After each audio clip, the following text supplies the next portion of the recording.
So I never wanted to be a mom. And then I accidentally became a mom, and I was correct. It's something like a third of domestic violence cases start when she's pregnant. In my last two videos, I spoke about the economic and physiological or biological reasons why women are not giving birth, why the birth rate is declining. And in this video, I'm going to be talking about the social reasons why the birth rate is declining. I'm also adding to the statistics of the reasons why the birth rate is declining because I am child free. I made that decision 3 years ago and I'm sticking to it. It's not going to change. At the same time, I'm not going to advise you what to do or what not to do with your uterus. It is yours. You can do anything you want to do with it. This video is only going to show you from my own point of view and from TikTok's point of view on some reasons why, the social reasons why women are not giving birth to children. With that said, welcome to Tea with Tokwase, where I serve you the hottest tea on the internet from TikTok, YouTube, Reddit, and sometimes X. If this is your first time here, welcome. And if it's not your first time, welcome back. Hope you're sitting comfortable enough to press the subscribe button. Also, give us a like if you like this video and share it with your friends if you want to. I would really appreciate that. So basically, the social reasons why the birth rate is declining and why women are not giving birth is basically because we have been warned by the women that went before us and we are finally listening. Okay, so we've been warned by the Regretful Parents because there's a Regretful Parents Reddit subreddit channel. There's also Regretful Parents on TikTok as well as a channel or as an account. And we've also been warned by the domestic violence and the increase in the statistics of domestic violence we've seen. We've also, in my last video, we spoke about how the domestic violence increases when women are pregnant, which is the most vulnerable state, which is just so mind-boggling to me. And I just can't understand it. And basically, they've been talking about it. Women have been saying this. We have seen, we have heard, and now we are using that information to kind of make decisions for ourselves in our own lives. So, without further ado, let's move into the first video. Women are literally driving the human race towards extinction at the moment in the biggest case of fuck around and find out the world has ever seen by refusing to have kids because they don't like the way men treat women and they don't like the way that society treats mothers. And so they're like, you know what, instead of having kids and continuing the human race, let's just go extinct.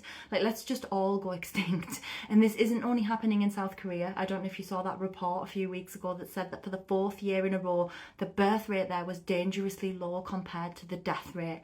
And if that continues, you end up with loads of old people and not enough young people to support them and support the economy. And then you have fewer women in each generation and fewer of them are having kids, and then eventually you go extinct. And when they're asking women in South Korea, why are you doing this? In part they're saying they don't like men. They don't like the way that men treat them. And they're like, why would I have a kid with this idiot?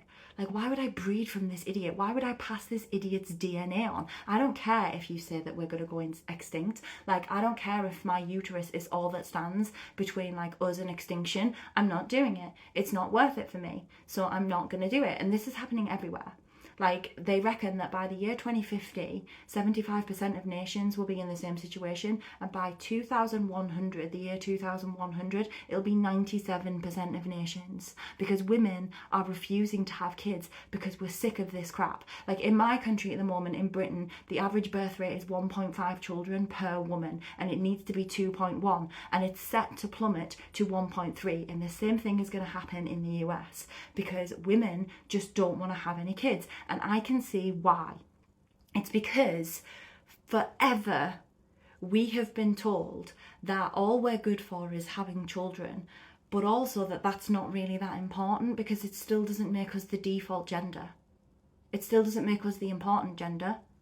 It's men who get to earn all the money and have all the fun. They're the ones who get to keep all of their leisure time. They're the ones who get to own most of the world's land and speak most of the world's words. Because we're just women and mothers and that's not that important. And so why would we do it? Like, why would we do it? What's the incentive here? Because women actually know that having children takes a massive toll on our physical health and our mental health, and that we're then expected to live our lives in servitude to these children, to these future worker bees, so that they can take care of the aging population. and our entire lives will be changed by having a child. But we're also constantly told that that's not that important, but that's all we are, but that's not important. And so we're looking at the situation and we're like, why would I do this? I'd rather put a backpack on and go traveling. I don't care if we go extinct. Like why would I do this? Where's the incentive? There isn't one. We're not even appreciated for doing it.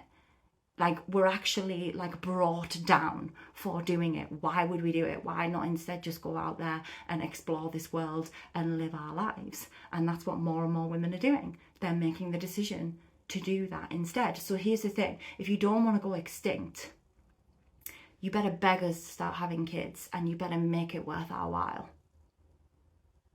Like, that's the only solution here.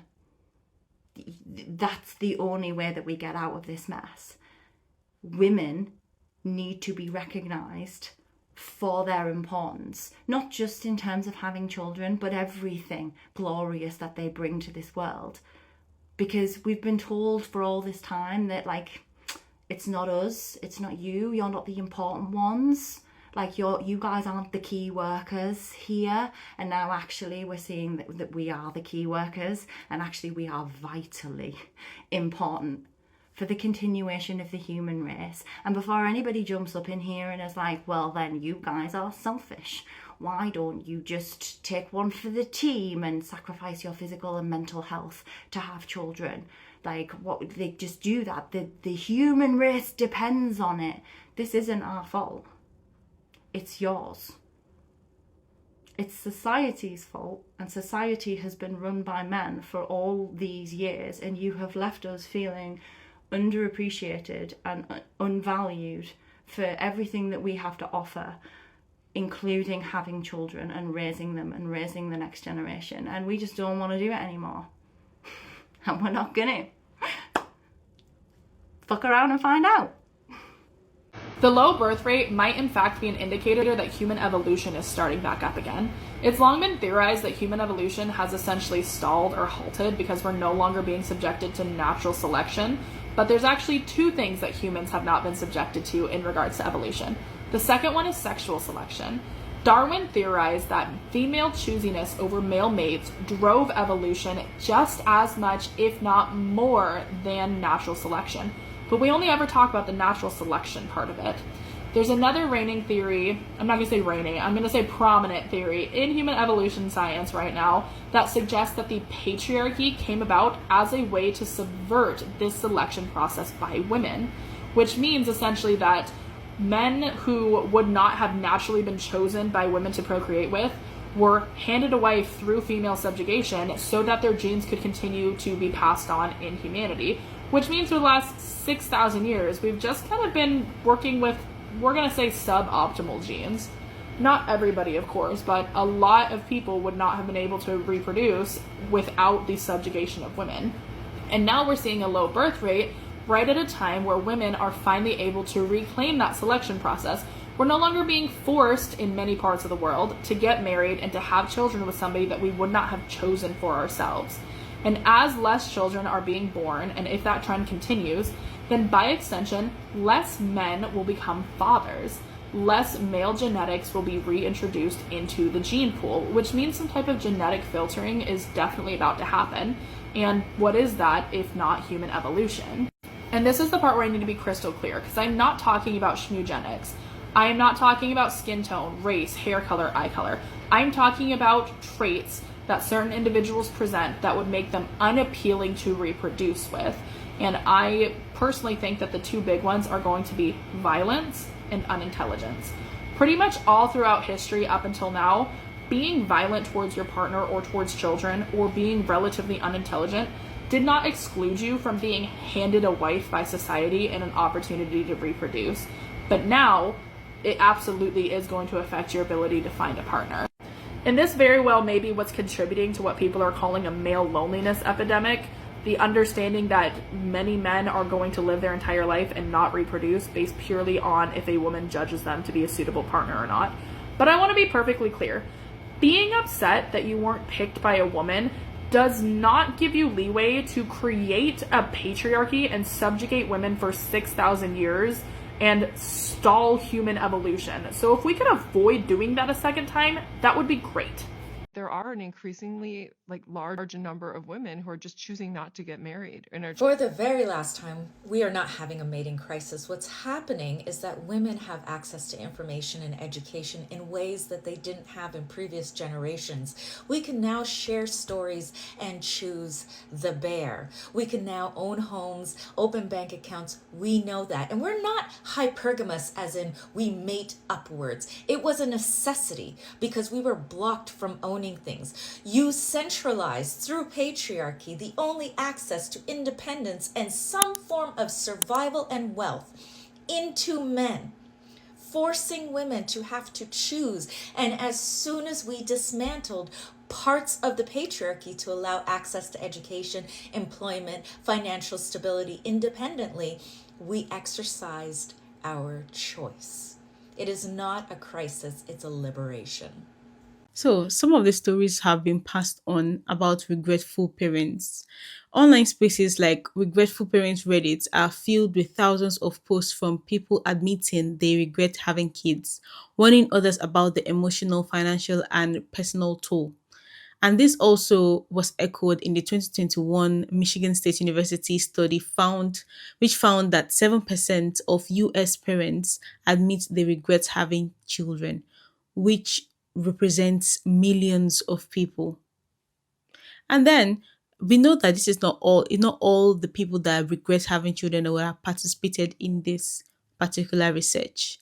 But that being said, let me play other videos of people that regret having kids for one reason or the other. Like when your wife is pregnant and you're expecting, everyone's like, it's incredible, get ready, it's magic, it's the most life-changing experience you'll ever have, brace yourself for heaven. And then like the second the baby comes, everyone's like, welcome to hell. In his hilarious Andy Samberg way, he's actually touching on something quite serious. The romanticizing of parenthood from our media, our family, and our peers, and then the reality that hits once the baby actually comes, and it's not everything everyone told you it would be. In fact, it's much harder. I think we're all doing each other a disservice by not being honest about what parenthood actually is. I don't think it's very fair to go around telling people that parenthood was the most wonderful thing that ever happened to you, that it came so naturally to you. It provides the illusion that parenting is super easy and that everyone should do it because it's just no big deal. But then when somebody does have a kid and they're struggling hard, they're suddenly wondering, like, why is it easy for everyone else and not for me? Why am I struggling? What's wrong with me? Am I a bad parent? It also puts a lot of pressure on people like me who don't want to have kids ever for a plethora of different reasons. One of those being, I think it would be too hard for me. I don't think I'd be very good at it. I think I'd be a bad mom, and both me and the kid would suffer because of it. It would be wonderful if we all started being a little bit more honest with our experiences and started treating parenthood more like a choice and less like an obligation. So I never wanted to be a mom because I was like, that is too fucking hard. I can't do it. And then I accidentally became a mom and I was correct. This is too fucking hard.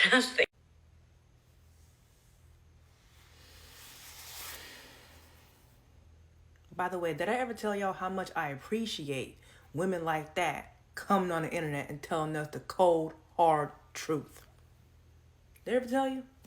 Well, I'm telling you now. I appreciate people who come on the internet and tell us the whole truth and nothing but the truth about parenthood. Because, bro, some of y'all be lying. Some of y'all be lying saying, oh, it's the best thing ever. It's so much fun. It'll fulfill you. You'll wonder how you lived your life without them before and blah, blah, blah. And we all know that's a lie. We know y'all are struggling. It's okay. I would rather live with the regret of not having a child than having a child and then regretting having that child.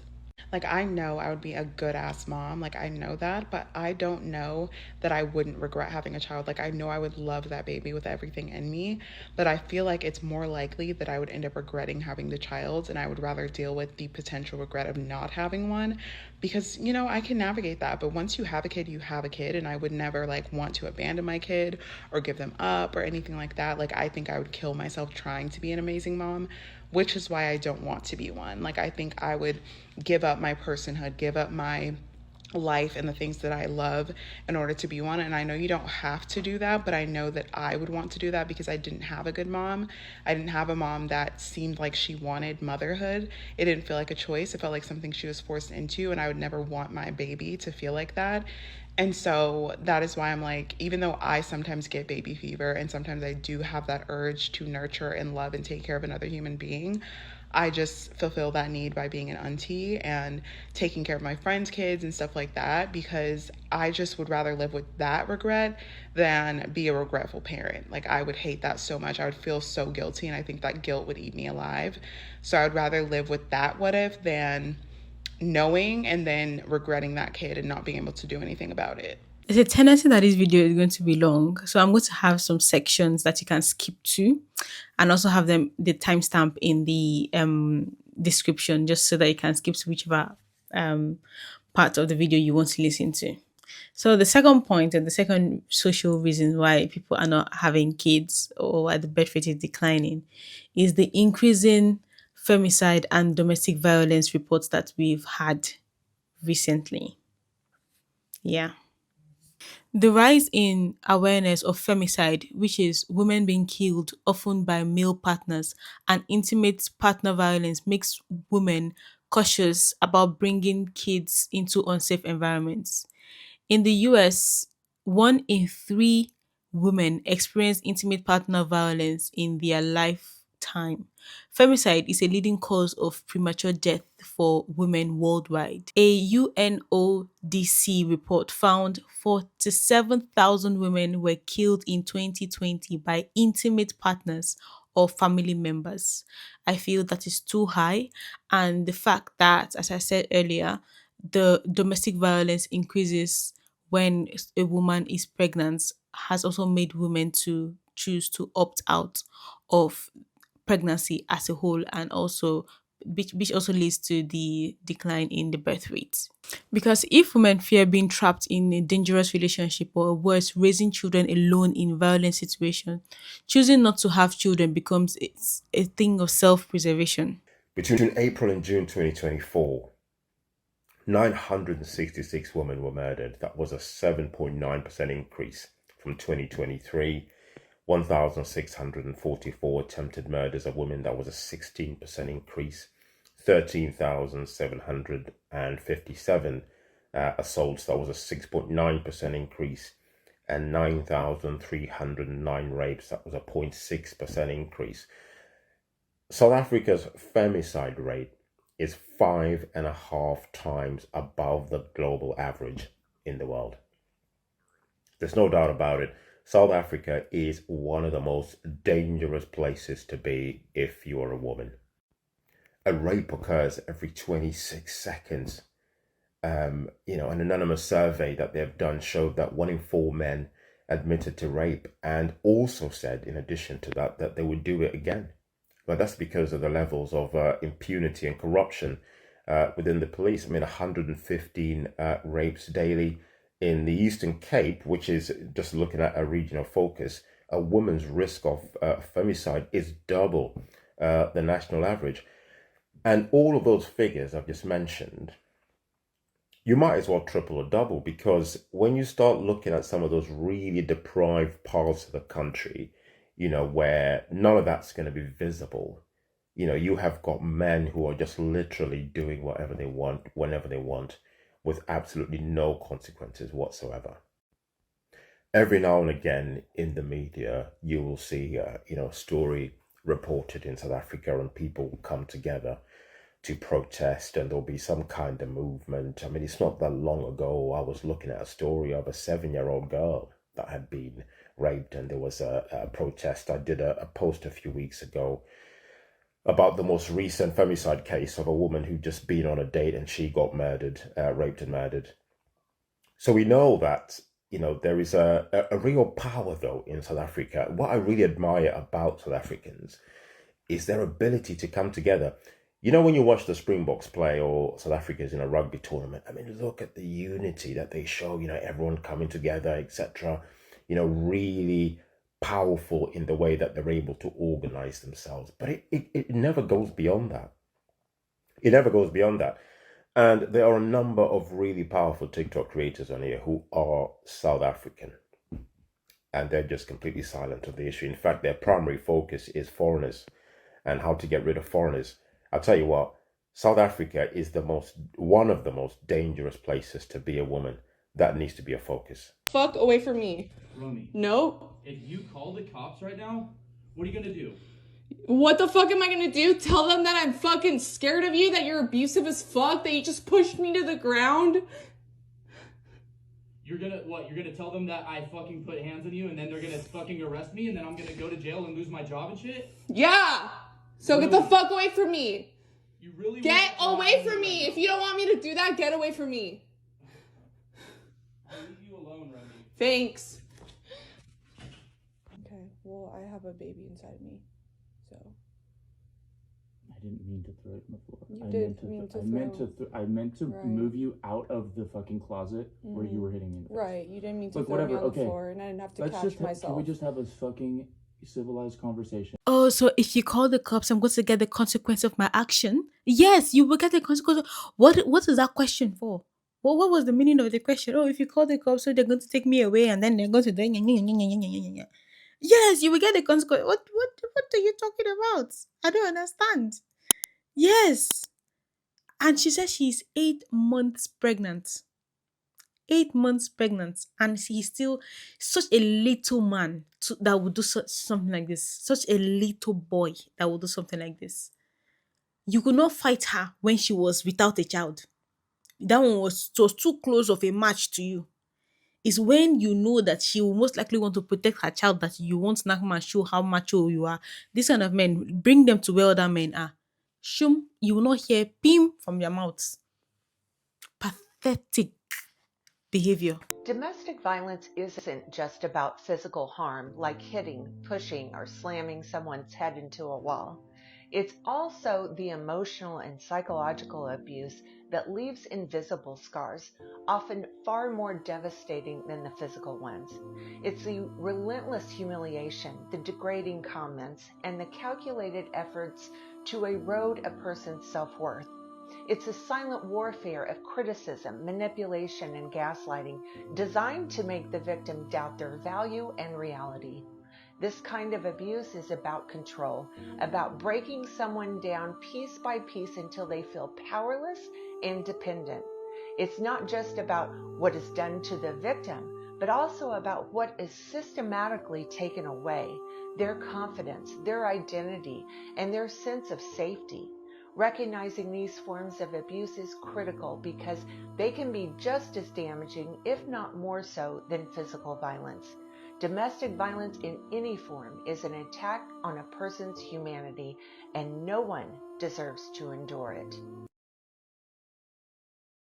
It's something like a third of domestic violence cases start when she's pregnant. Now, you're asking why, and the truth is it's not really a clear answer, but here's a couple of reasons. Often the abuser's sense of ownership over you increases because now you're carrying their child, their property. So that need for power and control kind of amplifies. Now, one of the craziest reasons to me is jealousy, if you can believe it.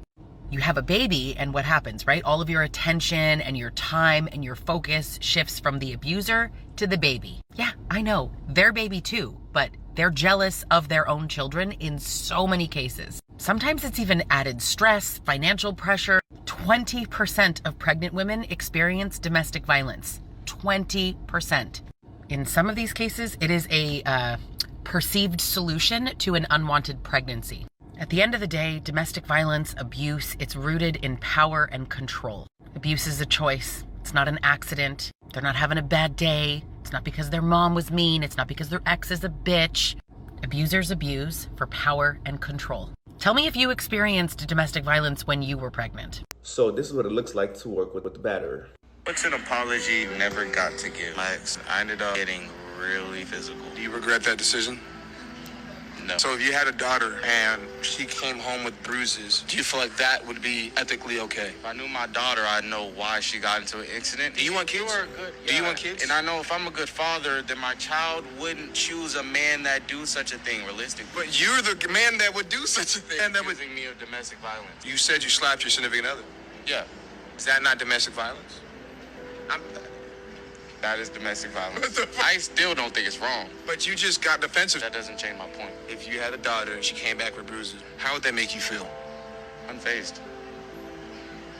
Was there a point in your life that changed your perspective on thinking? Yes. You think you're better than me because your ethical values are different? No, I don't think I'm better than you. What if I came from somewhere else whose ethical values are different because of how they are in their culture? Right. This is what people mean when they say that abusers rarely change, and if they do ever change, it's because that abuser realizes on their own that they want to stop being an abuser, which means they acknowledge their behaviors, acknowledge that they're an abuser, and then they go seek out the support that they need to stop being an abuser. Throughout that entire video, there's a lot of cognitive dissonance, and I want to point out a few very important ones in my opinion. Firstly, the question asked was, what is an apology you never got to give, right? And he responds with, being physical with my ex-girlfriend, not naming what the physical behavior was, which is a huge red flag when it comes to working with abusers. They have to be able to name what they've done, right? And he also later on acknowledges that it wasn't a bad thing, but he's saying that he never got to give that apology, which means for him, the apology is not because he thought he did something wrong. The apology was to just get this over with so that you can just move on from whatever I did to you. Second, I'm not a big fan of the what if it was your daughter or your sister or your mom kind of questioning, but his response to that question is very interesting because he starts first by saying, if I know my daughter, I know exactly why she would be in that situation, which is implying that women do things to cause men to harm them, which means in his mind, his ex-girlfriend did something to him that caused him to hurt her, which is deflecting, which is a tactic known as Darvo, right?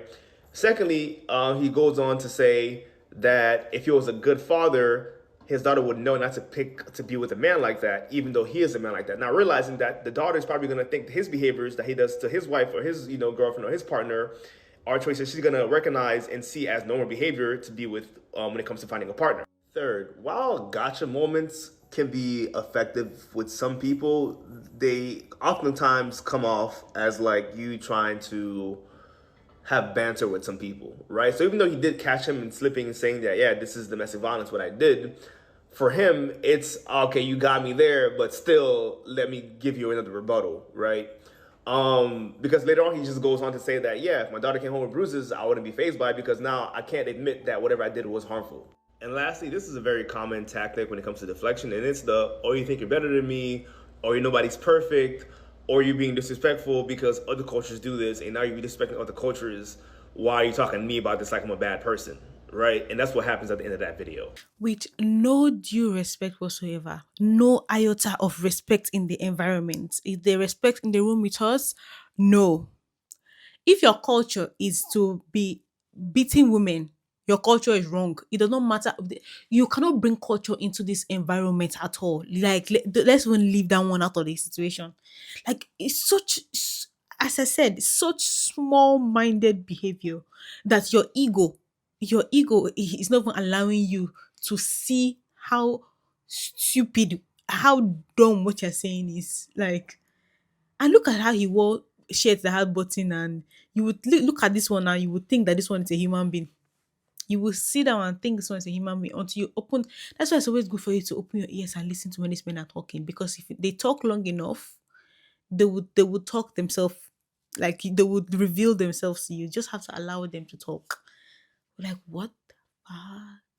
Men were more likely to perpetrate violence against their female partner if she earned more than half of the household income, according to a 2021 study out of Australia. Women who were breadwinners in heterosexual relationships were 35% more likely to experience violence from their male partners, and 20% more likely to experience emotional abuse. Analyzing more than a decade of data, researchers found that this pattern held true across age, income, cultural and educational background, and country of origin. The findings are evidence of what researchers call male backlash, which points to the way women are often punished for their increased economic power, in this case through physical and emotional abuse. It's a pattern that researchers find is not present when the roles are reversed, as this backlash arises as a kind of response to stereotypical gender norms, like the idea that in heterosexual relationships, men should be the primary financial breadwinners. This backlash becomes a way for men to reinstate their dominance in the home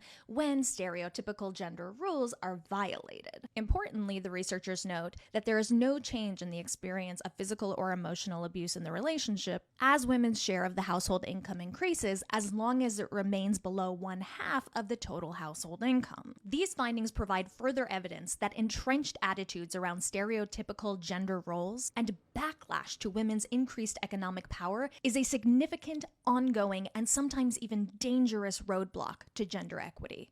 I'm trying not to comment after every single video, but this one actually triggers something in my mind. Are these not the same people that say women are not dating, like that women are gold diggers, that women are only dating people that are richer than them? But in that, if that case, if that is true, how come we are getting these statistics that in a case where the woman is earning more than the man, there's more violence? Like, the two cannot be correct. The two situations cannot be correct. So if the man earns more, the woman is a gold digger. If she earns more, the man is going to beat her. So which of them should we be working towards? Like, where is the goal? Where is the goal? Them if you do, and them if you don't. So another social reason why women are deciding not to have children and why the birth rate is declining is the burnout from double or triple duty that women face in these situations. So by that I mean, even when women earn equal or more than men, especially when they earn more than men, research shows they still do bulk of childcare, cooking, and mental load.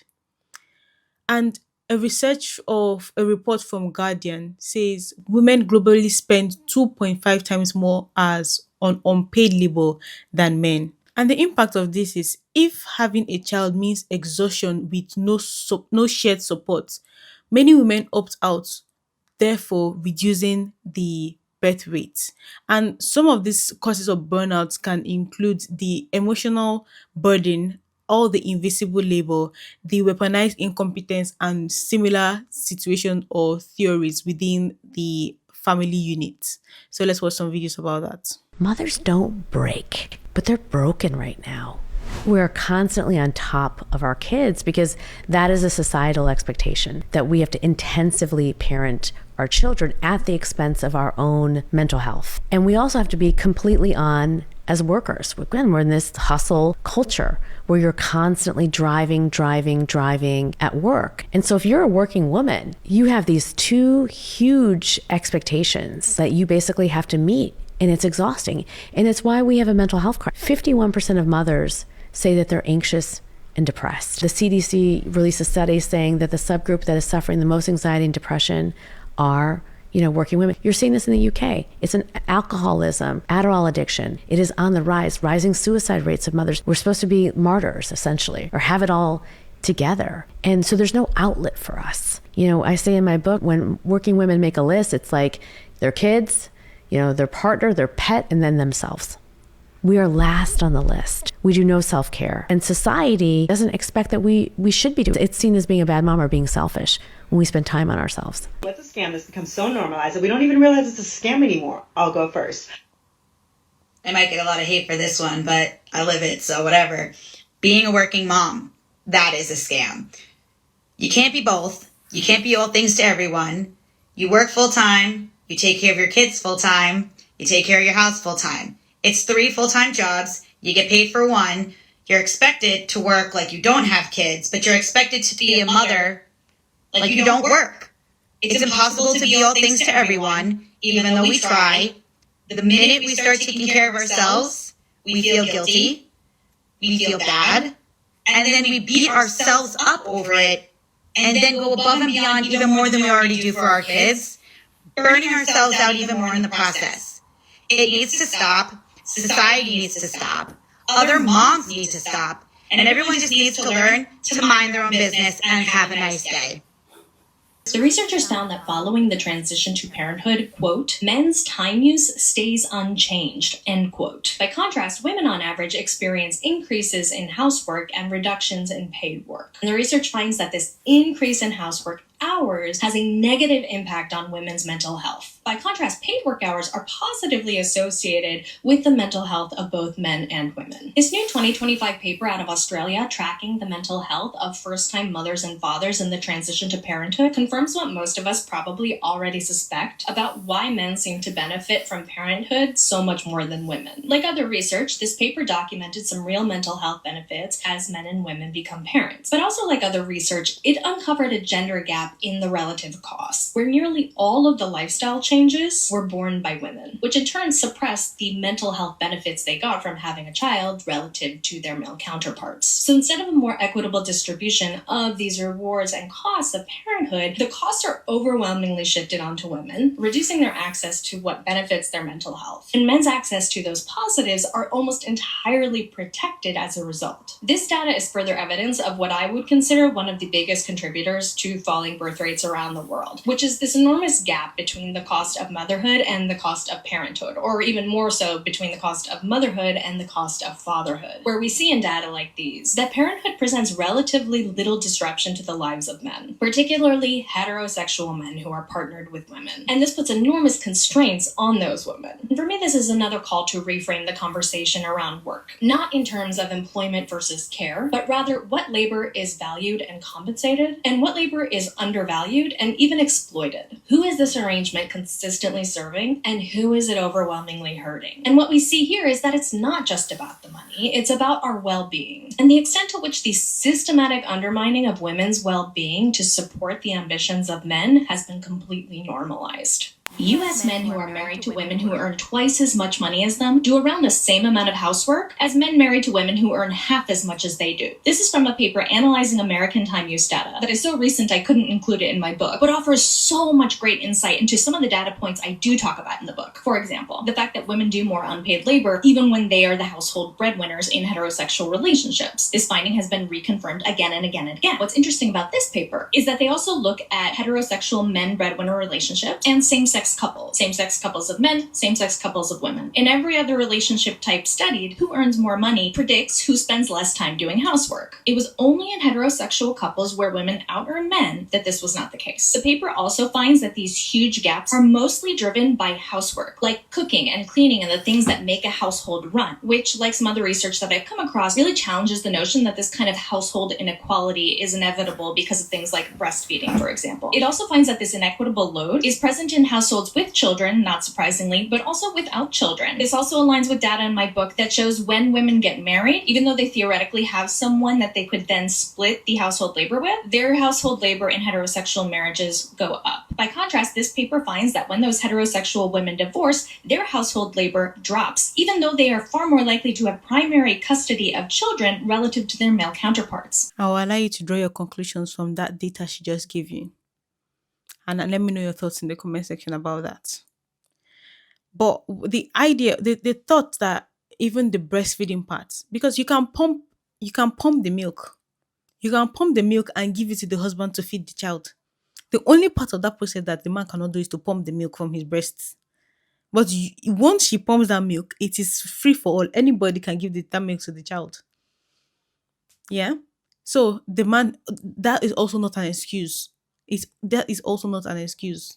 I'm just saying, until you realize the fact that when you get off work, you don't get down, you don't get relaxed, you don't get to sleep. There's still stuff to do. We got laundry, we got trash, we got bottles, we got dishes, we got calling. We have things to do. If I thought when you get off, you don't get no sleep. Because when I got work, I'm still working. When did you become the control of it?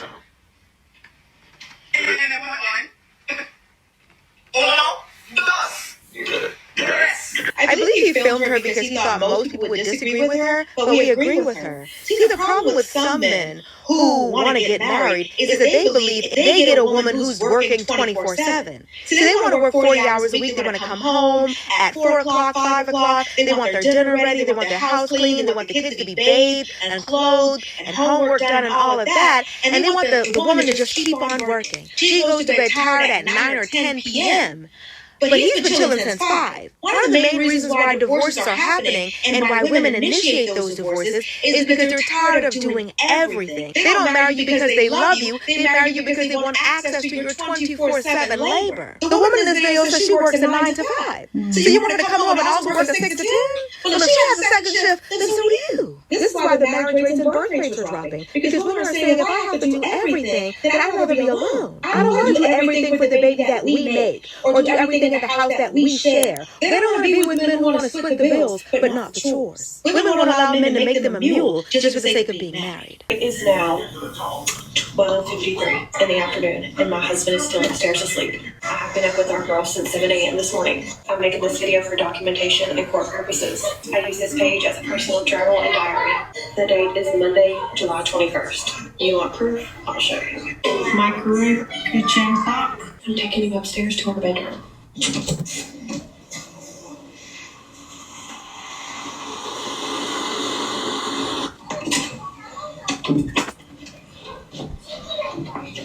He didn't come to bed until almost 5 a.m. And from the looks of his PS5 area, that's where he was at. I have cleaned the entire house this morning. I have 2 loads of laundry going. I have cooked breakfast and lunch, tending to our children. And we can't even get dressed because he's up there asleep. And I know if I go up there and wake him up by getting our clothes and stuff, he's going to be really hateful and ill to us the rest of the day. So much stuff that I needed to get done today. I've got everything done that I can do on my phone and everything that I can do around the house. And now I'm just kind of like twiddling my thumbs because I really needed my bedroom. But again, I'm just recording this for the purposes of court if it ever comes down to that. I want this to be peaceful as possible. I do not want to cause any trauma to my children, and I want to make this as less painful as possible for everyone involved. But the time has come that I need to leave my husband because I'm doing it all alone. And it is mentally draining me, it is physically draining me in every way possible. If you watch this video, thank you. If you could hit like and share to get this video out. I don't need to give you too many examples of this because I'm sure that even in your own life, you can identify places. If you are a married woman, you can identify places where you are doing more of the physical and every other kind of labor in the house, while the man is just sitting down and being a vegetable. Because, and the funny thing is, if he does just one of these things and somebody else sees him, the way they'll praise him that, oh, he's the best dad ever. He picked the children from school. He is the best dad ever. So women are looking at this situation like, no. And you saw the research from the other lady. Even after the women leave these relationships where they are doing all that labor, they still do less of domestic labor. Means that they are literally cleaning up and picking up after this full-grown adult man. Rather cut my leg, let my leg bend like this, than for me to be in this kind of situation where I'm picking up after a grown-ass man. Nah. It's not even going to happen. It's not going to happen. Another thing is the emotional labor. You see how men, they don't know how to like have good what they call it, conversations. So even the social, like the conversations within have you ever heard the man talk? Have you ever heard the man gist with you before? Like it's like you're scratching, when you're scratching your fingernails on the wall. Like that's how it sounds. Like nothing. It's like they were not taught how to interact with other human beings. And even if you see their relationship with their friends as well, you realize that those relationships are kind of quite shallow. They don't know how to, and that's why they're saying, there's the male loneliness epidemic, because when we women are lonely, we're not announcing to the whole internet that we're lonely. We go and join a book club. We go and join a knitting club. We take our friends to what they call it, on vacation. We spoil our friends for their birthdays. That is what female relationship. We will be in bed with our friend watching TV when we are lonely. When men are lonely, they're there abusing women and doing all and disturbing our ear on social media. Men will do anything but ask you a follow-up question. Form affects result. This is what I was saying the other day, right? Like that we talked about how the scaffolding that holds up male friendships, the way that they're built around hobbies and around shared activities, contributes to things like the male loneliness epidemic. Well, this right here is another perfect example of the way in which the form of male friendships affects us, contributes to something further down the line. Form affects result. As I said before, right, male friendships are built on scaffolding. It's the desire to do things together, not necessarily with each other. Now that might sound like a really subtle distinction, but it's not. It's a design flaw. And sure, this won't apply to like every man or every friendship, but for many of us, we've been socialized into bonds that are formed side to side, not face to face. So we bond through doing and not sharing. And inside that structure, believe it or not, but curiosity can feel like intrusion. A follow-up question is not often interpreted as care. It's felt like pressure, like you're kind of prying open a door that someone very specifically was not giving you permission to attempt to open. So literally just this morning, I met my friend, a girl, and she had seen her ex, and they were at a day festival together, and he got in an argument with one of her friends because after like 5 minutes of them talking, she then decided to say, hey, how are you? How are things in general? And he didn't like that. And she kept doing it. And apparently she's a little bit intense, but he kept pushing back. Like he didn't want to be asked. And it ended up kind of blowing up. He felt attacked by the question. And there's a part of me that gets it, right? Like, because that used to be me. I had to really teach myself to respond to things with a kind of, oh, how was that? Or what did that feel like? It took work. Like it takes real effort. My instinct has always just been to like listen and then go, oh yeah, that's really cool. I'm not listening. That's just like, it's because that's all I knew. Like, it's all I'd ever seen. It's all I'd ever felt growing up. I don't think all of the men are emotionally avoidant, but when the form of your friendships never made space for like follow-up, of course that's going to become the norm. And so for us, for guys, for me as well, this stuff is hard and it's awkward and it's uncomfortable. And at the beginning, it feels really contrived. Like when I started doing it, it felt fake. And I remember dating a girl who'd be like, you don't want to know. And I was like, no, but I do want to know. I'm training myself to want to know. I don't know why I don't want to know more. And so like you have to push until like it becomes authentic and not performative, just honest. Man keeping, or women performing emotional labor for men, is having a real moment right now. A couple of days ago in the New York Times, Charlotte Pearson wrote this article, Why Women Are Weary of the Emotional Labor of Man-Keeping, where she basically explained that because men are having less friends, the male loneliness epidemic, etc., men are also not socialized to be as social, right? Straight men often don't see the need for friends the same way that straight women do, right? So the women in their lives end up doing all of the emotional labor for them. This weekend, this tweet went viral where this woman was basically like, the best part of dating men is that you get to teach them, right? You get to teach them how to like open their windows and going back to sleep and who their best friends are. And everyone in the comments freaked out. And I think both of these things are related, right? Like the idea that it is supposed to be joyful and like a fun experience for women to like train their boyfriends is something that is very much in the public consciousness, especially in like American society, especially for young straight women. Last year, in this article in The Cut, The Case for Marrying an Older Man, this author, Grazie Christie, you guys packed her up because she said the thing that no one is supposed to say. You can pause to read it, but I have referenced this a couple of times on this account because I found it so powerful. She says that young women in their 20s are trained to become partners, but the expectation of labor is never equal, right? Like, millennial women found this out when we were young. We were told that when you got married, your husband, we were supposed to be the most feminist generation. And then when we all turned 30 and 40, I'm not 40, but when they turned 40, a lot of women found that they were still taking care of the kids and cooking and cleaning and doing emotional labor for their husbands, and yet they weren't getting much out of it. But anyway, in this article, she was saying that a lot of young women in their 20s do their suitcases for their boyfriends and make all of their doctor's appointments and keep up with their friends and keep up with their parents. And it's like, not only are you not married, so you're doing all of this on a girlfriend salary, as we say on here, but like, men are not expected to do any of this for you, right? Mm-hmm. The expectation is that women will do this, they will love it, they will enjoy it. And like that tweet said, it's basically supposed to just be part of being in your 20s, right?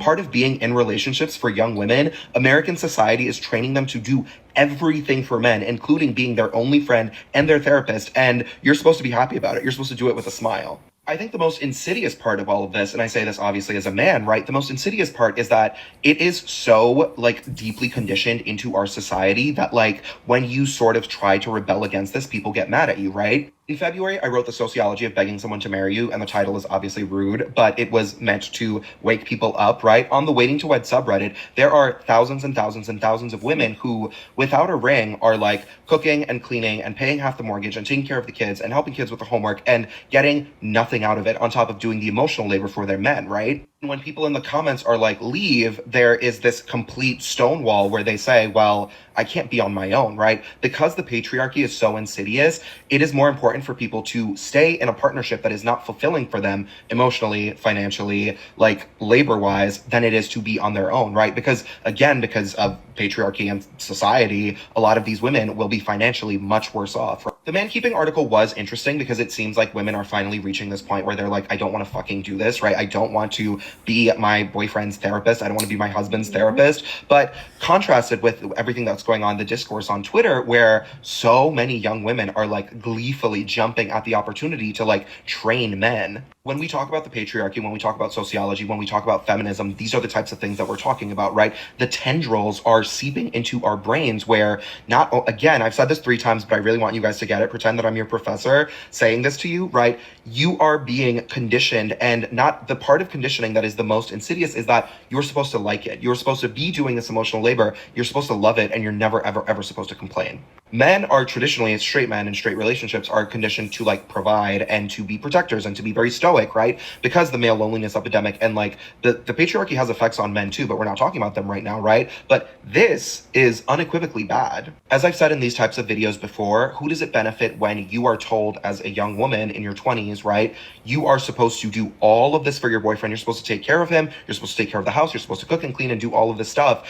And if you complain, you are bad. Like, when you say that sentence out loud, if you think about it for 2 seconds, you're like, yeah, why would I do that? I don't think that's fun. I don't think that's cool. Unfortunately, you're always going to get people like this who think that it is the most amazing thing in the world to teach your boyfriend how to open a window. And I talked about this on Substack last thing, where I said, in boyfriend land, where I said a lot of people think that this is cute, but men understand this too. It is not like secret conditioning, right? When a lot of people on the Waiting to Wed subreddit complain about men taking advantage of them and not marrying them and making them do everything in the household and stuff like this, you think that men don't understand this? They do fully understand, and they use it to their advantage. So the next time that you want to tweet something like this and think, oh my God, it's so cute that I'm like teaching him how to do his laundry, and I do his laundry for him and I make all his appointments for him, he knows this and he understands that, and he is using it to his advantage. Oh yeah, the men definitely know this.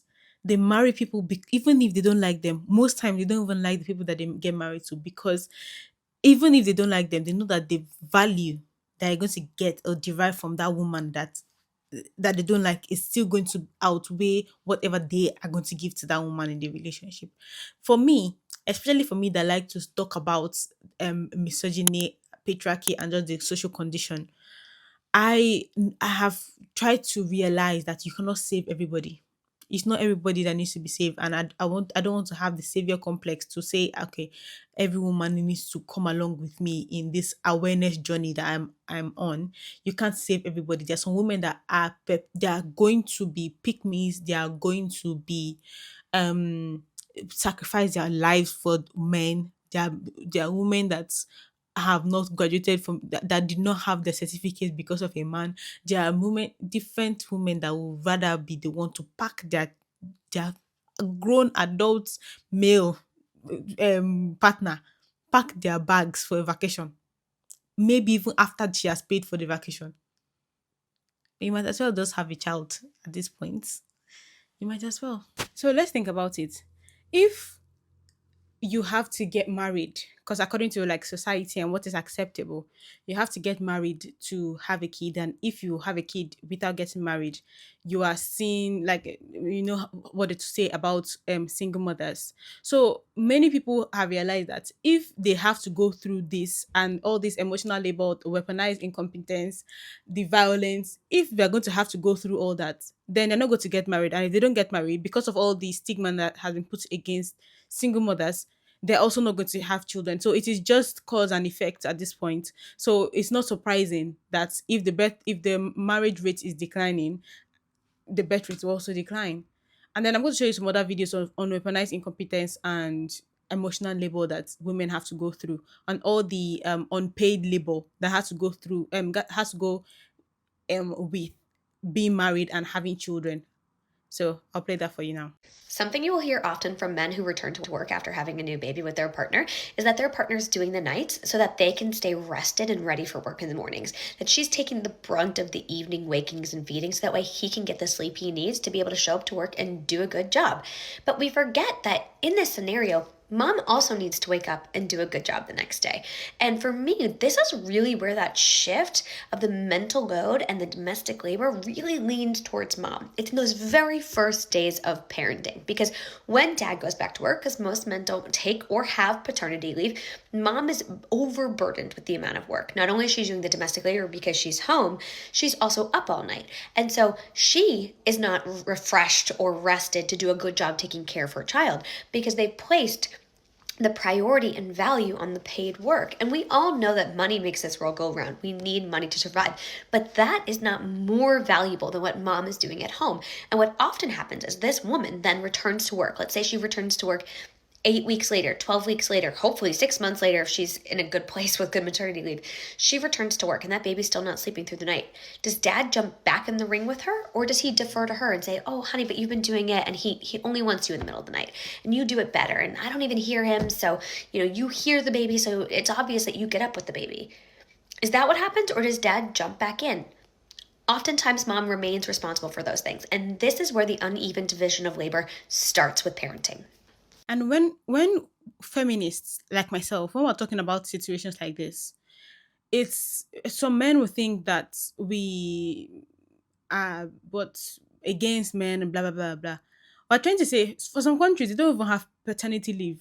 Some men want paternity, some men actually don't want it. They just want to hide away, like hide from having to do all these duties, because these duties is actually harder than doing your office job. But what do you mean, especially when they say, "Oh, you don't"? I don't even hear when the kid is crying. Like, if you don't hear, me too, I don't hear. Maybe that's why I don't want to have a child, because you're not going to all this kind of thing will not pass by me. Like, I will not. The excuse of I did not even hear the child cry. Me too, I did not hear the child cry. And even if I get the child, I'm going to put the child beside you. And I want to always say to mothers when they're starting to say about equality in the breastfeeding process, because they'll be like, "Oh, that part men cannot help, men cannot help." If you can express your milk in the using the extractor, I don't even know what they call it, the thing for baby's milk. If you can express it and put it in the fridge, when it's time, the man should go and heat it up and give it to the child. And once you come back from work, as a man, once you come back from work, you are also responsible for raising your child. You will not come and sit down and cross your leg because you went to work. We also go to work. In this situation, the lady also goes to had maternity leave, but she also went back into work, and she will still be the one to do the office job, and she will still be the one to do the child raising job. So there's no excuse. There's no excuse, because I don't know. Even sometimes women too, we allow these kinds of things to fly. You do not hear the child. Your ear is something wrong with your ear. Y'all want to see what real weaponized incompetence looks like? Me and my mom haven't been home for 3 days. I haven't been home for longer, but he was left to his own for 3 whole days, and that's it. This is the state of our kitchen and dining room. This is the most tame of it. It's his computer just left open. But this is his mess specifically, all there. Then we get over here. Of course, you can't take out the recycling. This has been there for days. This is just something that needs recycled. All his beer and stuff. More beer. Left out ranch, or blue cheese, great, that's really ruined. That's been out for at least overnight. This is left open. That is because he refuses to do the dishes. So he has run out of silverware. Let me show you all. This is like big stuff. But yeah, out of silverware, that's our silverware. Those spoons only. Then this paper towel roll he won't replace. My mom says to just leave it, so he has to clean it all up. Because I have a theory he left this ginormous mess to punish us for not being home with him for days. So I think he did this intentionally to try to make us have to clean up after him. We will not be doing that. This is crazy work. This is the only thing that was my mom's. The rest of it is all his.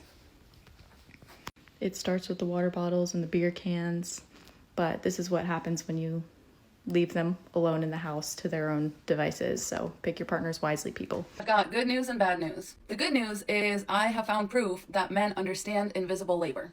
The bad news is they only seem to understand it when it comes to them doing it. If you ever need any proof that you're being taken advantage of as a woman, just look at how easy it is for men to see the unpaid labor that they do. And don't ever let them gaslight you about your contributions, because they see it real quick when they are the ones that have to do the unpaid labor. And guess what? They are real eager to be compensated for it. And the question was, married couples, do you have a joint bank account or do you do things separately? And this answer has a little bit of an M. Night Shyamalan twist, because this man says, we joined our accounts shortly after we got married. And I was a little resistant at first. I wonder why. But he says it honestly makes it so much easier because it takes into account the unpaid labor that happens in a relationship. And for some reason, I thought this was going in a different direction. Like, this sentence threw me for a loop. He says, my wife makes more money than I do. And it turns out she has some very specific diet requirements that she absolutely needs to follow. And because of that, this man says he does all of the cooking. Having spent a decade or so in the restaurant industry after graduation, it means that I do 100% of the cooking. I just want to point out really quick, this wasn't like a new skill that he had to learn for her. This is already an existing skill that was supposedly meant to help him with his career. And he says, apparently while he loves being able to cook and like all that stuff, it's a fuck ton of work. I'm not surprised to hear that. And then it gets even better because he says like she wouldn't be able to work the hours and the job that she does if it weren't a team effort. So our money being combined means that the work I do is essentially paid. And, he kind of insinuates that, maybe if he wasn't around, she wouldn't have all this career success and it would be a lot more difficult for her to achieve the kind of highs that she achieved at her job. I just think that's funny because look how quickly men take credit for unpaid labor that they would rather not be doing. Look how comfortable they are at not going 50-50 in that scenario. Look how comfortable they are taking their wife's money because they feel that they are bringing like an extra sort of value to her. They want to feel like their labor is valued. They want to feel like their work is worthy. It's so upsetting to me because for years, women have been saying invisible labor, like we cook, we clean, we do this stuff so that you can go to work, so that you can succeed in your career. And the moment we talk about, hey, it was like my work that helped you get here, and it was like all this stuff that I did, all this stuff I sacrificed, men are like, oh, you're just a gold digger, you only want me for my money, and you just want to stay home and spend my money. Just mind you that they would never feel the same way if they were the one staying at home cooking 100% of the meals from scratch. This man does not mention cleaning, so I'm assuming that his wife, even while working this high-powered job or whatever, she doesn't feel the need to like skip out on house responsibilities just because he makes less money than her and because he's already picking up the cooking. It doesn't sound like she expects him to do anything else on top of that, and yet he is so comfortable taking her money. He is so comfortable getting paid for all this fuck ton of unpaid labor that he does. Can you imagine if they had kids? Can you just wonder, like, how are they going to handle childbirth when she does a fuck ton of unpaid labor? How are they going to handle breastfeeding when he can't do it? What is he going to do to contribute into that situation? And how is she going to get paid for her unpaid labor? I'm just glad we're having this conversation regardless, either way, because until men start to do this labor and see it and perceive it as actually valuable, then there's no chance that women's issues are ever going to see the light of day with this. It sucks that all of our issues have to first go through men, and they have to first be perceived and understood by men so that standards can be set and restitutions can be made. But at least we're getting there. At least men are starting to see, like, wow, cooking like a very specific diet and a meal for somebody from scratch is a lot of work. And yet that's what like most women do for their husbands. A lot of men have, cardiac and other health issues that require them to be on some sort of a modified diet. And guess who that falls on? Guess who never says, oh, let me pay you for this labor that you are performing for me, that if I had to do all this stuff for myself, I would be out of a job, I would be out of opportunities, I would not be eligible for promotions, etc. You are the reason that I'm making this good money, so let me put it all in this joint bank account. And not only that, but the majority of men that do that, the amount of money that's in the joint bank account for the woman to spend is barely enough to provide basic necessities for the household and their children. So the woman is actually getting nothing out of it other than room, board, and a cold meal at the end of the night after everybody else has eaten, been put to bed, the house has been cleaned, the dishes have been washed, then maybe she gets to eat. But tomorrow she's gonna have to wake up and clip coupons in order to go buy groceries, which is also unpaid labor. And she's essentially not getting paid for anything other than to feed this man and raise his children. And the only thing that she gets in exchange for that is room and board. But it's funny how men very clearly see and perceive unpaid work as something of value as soon as they have to touch it, even with a 60-foot pole. Oh, cooking from scratch is so much work. Of course I should be compensated for it. Yeah, that's what we've been trying to tell y'all. Selfish and narcissistic people can only see things from their point of view. They don't have empathy. So until something happens to them, you'll notice the man said, I was hesitant at first to combine our money. Maybe that's because he thought he was going to be the one that got paid more. And he thought about withholding his extra money from his wife because he wanted to keep it himself. He didn't think that his industry was going to crumble when he graduated and hers was going to be thriving. So now he switched up on that real quick. He said, no, I like it now because obviously I should be getting paid for all of this work that I do for her. Really, like, can you imagine going through life like this? Like, literally just never thinking about anyone but yourself, never considering what the actual fairness of things is until it happens to you and it's time for you to take the fall. It's time for you to take a hit. And it's so easy for men to understand this stuff when it comes to them doing things that they would otherwise not have to do. Meanwhile, women have been saying for years that if my husband wasn't so picky, he didn't need like all this, like a varied menu and like all this other stuff, I would just eat girl dinner every night.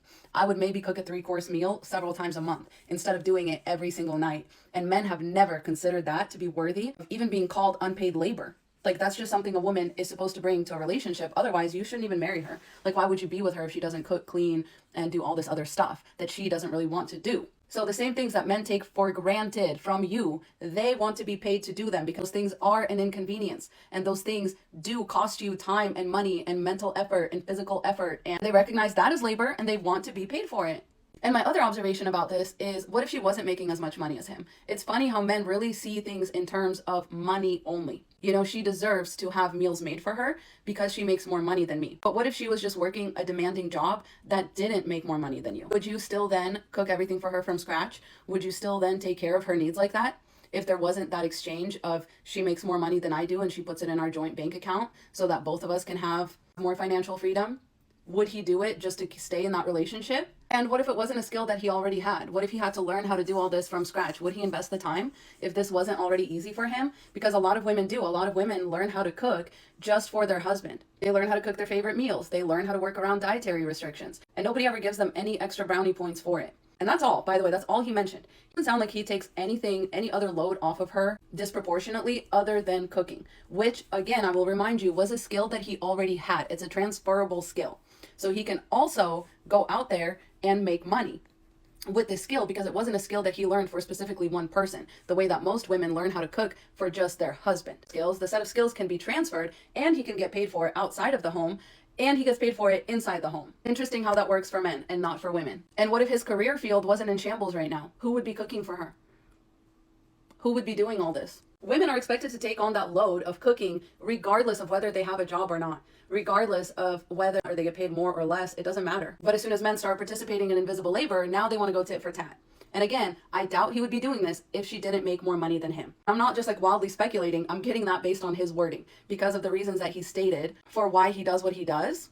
It seems like it is money based and money oriented and that he's okay with this trade-off. But I just wonder if things would be the same if that trade-off wasn't there. This has been your daily reminder that men know, they just don't care. Stay safe out there. I love you. Godspeed. The only thing I can say is, women, please open your eyes and don't be gullible. Don't use love to cover your eyes. Because all the things she said, like, these kind of things annoy me so much because you see some men wanting to argue with you on this point that is so blatantly obvious to see, and they will still want to argue with you on these kinds of points. I don't even waste my time arguing with people, especially men. I can argue with women because sometimes they literally need the wool to be pulled off their eyes because this is something that has been ingrained in women, especially as a Nigerian woman. You don't know. You see, like the way Nigerian women take marriage on top of their head. Ha! You would think that it's only them that heard about it before. You would think it's only them. So, like, especially me as a Nigerian woman, you see many other people having the same mentality as the, like, having to cook for their. I'm telling you that they can even send you back from your husband's house. Your husband can send you back to your parents' house to say you did not teach your child how to cook. I did not learn how to cook. I say I've been stubborn from the beginning. In fact, actively I actually did not want to learn how to cook. Like, I worked hard to make sure I did not learn how to cook until I needed to know how to cook for myself. I did not know the word for it, and that's why I don't usually, like, once I'm having a feeling, even if I don't know the words for it, I don't have the eloquence to express myself. Once I have a feeling that this thing is wrong, it does not make any sense logically, especially logically. If it doesn't make sense logically, I'm not going to do it because I grew up with two boys. My family has two boys and two girls. I realized that it's only the girls that were told to go and cook. Funny enough, there are cooks and cleaners in the house. They were employed to cook and clean. But who was the one encouraged, like they were still encouraging us, the females or the women, to go and also assist in the kitchen. But did they encourage the guys to go and do it? No, they did not. It did not make any sense to me. I did not know the words for it. I was still a child, but I vehemently did not learn how to cook. If it is to change tire, I went to go and learn how to change tire because I wanted to change tire. And then when I got my car, I needed that information. So I learned how to do it. So whatever it is that they want to use and say, no, see me. That's why I have these conversations with women, because not a lot of women have the luxury. Not a lot of, especially Nigerian women, grew up in an environment where they were allowed to think outside the box. So I'm happy to have such conversations with women.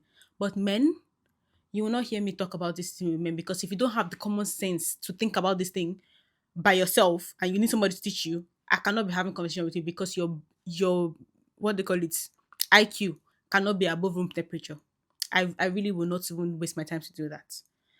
But let me show you an example of a man, full grown man, and what his mentality actually sounds like. Why doesn't the woman ask for help? Huh? Why is she carrying the baby, has 6 bags on her That's what you're back, gonna say? and is trying to move along the other child while then going in and taking more stuff out? Why doesn't she just say, I got the baby in my hand, you're taking the stuff out, and go to the door and get back in the house and let the husband do it? The reason why she doesn't ask for help is because she shouldn't have to. Women tend to do it themselves when they're tired of their man using weaponized incompetence or malicious compliance. And that's when he intentionally does a job poorly in the hopes that she'll never ask him to do that job again. In your scenario, she's a wife and a mother, but she's not his mother. Why does she have to tell him to help out around the house or to clean up after himself? This is no different from the men who are always asking their wives to make them a list, as if they can't see what needs to be done all by themselves. I hate the idea of asking for help as if all of this is her job. Some men only want to work their one job where they work 40 hours a week, but they want you to have several jobs where you work 24/7. Some of them believe anything you do around the house or with the kids is them helping you. I saw a video the other day of this man saying that he cleaned the house, did all the dishes, and he's still not getting any intimacy, as if he's doing her some kind of favor. I talked about an article recently where women said it's more exhausting to be a wife than it is to be a mother, and this is exactly what they're talking about. See, a child doesn't know any better, but some of these grown men should. Exactly. Why do I have to write the list for you? And you hear them, oh, let me help you. I'm helping. Who are you helping? Are you not also living in the house? Me write list for you. Me waste my biro to write list for you. And these men, they were doing all these things before they got married, though. But in their mind, the whole purpose of them marrying you is for you to be a, what they call it, a house, what they call it, a cleaner, a cook, a sex worker for them, also therapist. Those are all the list of things that they're expecting you to fulfill. Them, what are they going to bring? They say they're going to bring money, but now women are even earning more than men. Women are out earning men. Women have enough money to buy houses. How many men are buying houses? So what exactly are you bringing to make this thing equal? And they always want to use money because money is easy to count. It's very easy to count this how much money I'm bringing into this relationship as value, forgetting the other value that women are bringing into the relationship. And another thing that I don't want to add to the video because it will be just too long is the fact that a woman cannot even say she wants to go on vacation and allow and leave their children with the husband. A woman cannot do it. See the other lady that went for 3 days. 3 days back to back, not 3 working days, 3 days. And look at the house that he has left for her. And she was correct to say he's leaving that thing for her to come and clean it. As punishment, how dare she find time to go and enjoy herself? How dare she? This thing makes my blood boil. It actually aggravates me because there's another lady that she's a content creator on TikTok. She went on vacation after she gave birth to a child. She had not had vacation in a while. She went on vacation. The same time she was landing in the way she was going to go and do vacation with the girls was the same time her first child drowned in their house swimming pool. What was the man doing? He was playing game. That's I've said enough. Anyway, let me know your thoughts in the comment section. Thanks for watching. Please subscribe, like, share, and I'll see you in the next video. Bye.